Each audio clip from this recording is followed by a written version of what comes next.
we're dealing with the practice of a minister that leads to the growth of God's church, right? That's what we're dealing with. And I'm going to be very systematic and a bit technical this morning, because we're dealing now with each practical, what you are going to stand from this meeting to go and do.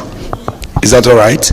We are not just going to be talking about, I'm not just exhorting you.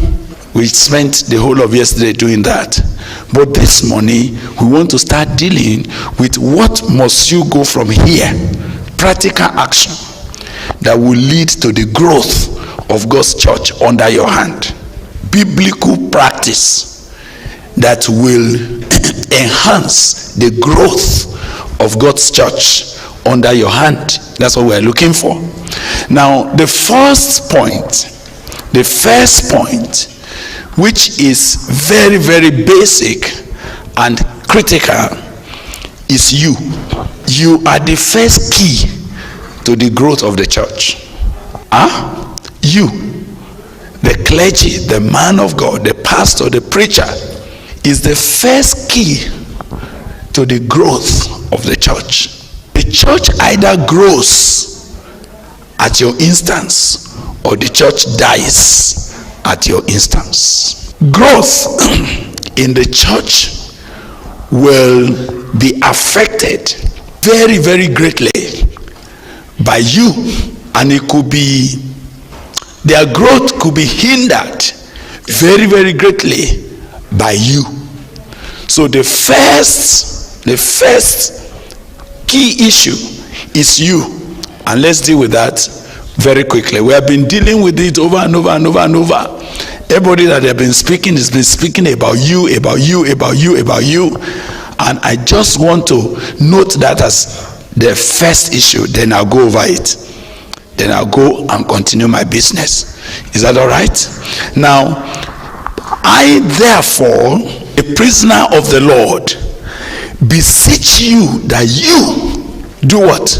Walk worthy of your vocation.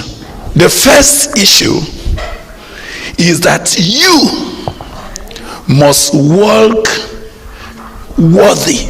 You must walk in such a way that the confidence that God has reposed on you by putting you in the ministry is not disappointed.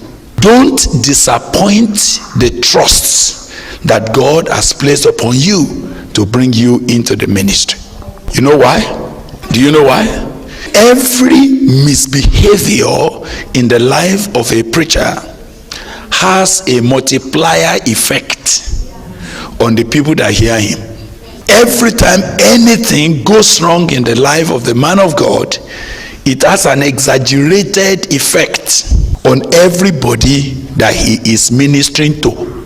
Whether you hide it or you don't hide it, the fact is that what goes on in your inner life has a direct bearing on what comes out through your mouth. So the first critical issue about growth is your growth. Oh my God, am I making sense? Your growth actually is a critical ingredient for church growth. When the man of God stops growing, he cannot grow the church. It is not possible for you to grow people when you yourself are not growing.